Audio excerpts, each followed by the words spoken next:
ხასიათურისია. ის რაც გაინტერესებს, შეძლებს გაგუარებს ხედვას, მისწრაფებებს, ღირს შესაბამისობით გადის სამედიცინო უნივერსიტეტის ამ თემატიკასთან დაკავშირებით, რაც პედიატრიულ ძანდებით, მგონი ქალაქში ერთი დარჩა პედიატრიული.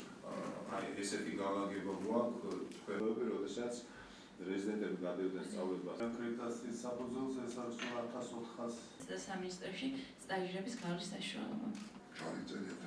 თქვენ სამედიცინო უნივერსიტეტი სადაც ჩვენ ახლა ვიმყოფებით, უნიშნელოვანი დაწესებულება არის როგორც ქვეყნისთვის, ასევე ჯანდაცვის სისტემისთვის და ასევე პირადად ჩემთვის, რამდენადაც ჩემი ალმა მატერი არის ეს მაშინ სამედიცინო ინსტიტუტი ერქვა.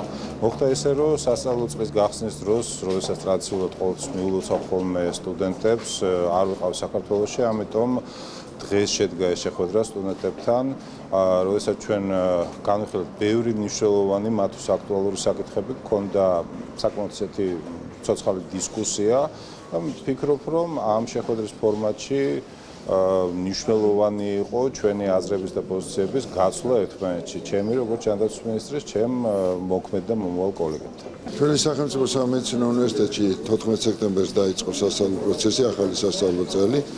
ამ დროისათვის შრომის ჯანმრთელობის და სოციალური დაცვის მინისტრი ბატონი დავით სერგეენკო ივნებაში იმყოფებოდა, ვერ მიულოცა ახალი სასწავლო წელი სტუდენტებს. ვფიქრობ, ეს შეხვედრა ახალი სასწავლო წლის დაწყებასთან იქნება მიზნული და ამასთანავე, რა თქმა უნდა, იქნება საუბარი ჯანდაცვის რეფორმაზე, იმ საინტერესო საკითხებზე, რომელიც აინტერესებს მომავალ მედიკოსებს და თბილისის სახელმწიფო სამედიცინო უნივერსიტეტი მათი აღზრდის ძირითადი კერაა საქართველოში. საკმაოდ ამომწურავი შეხვედრა იყო.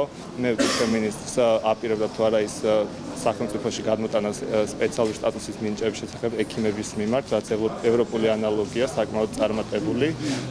საკმაოდ ამომწურავი პასუხები მივიღეთ ყველა კითხვაზე და საკმაოდ საინტერესო შეხვედრა იყო სტუდენტებთან.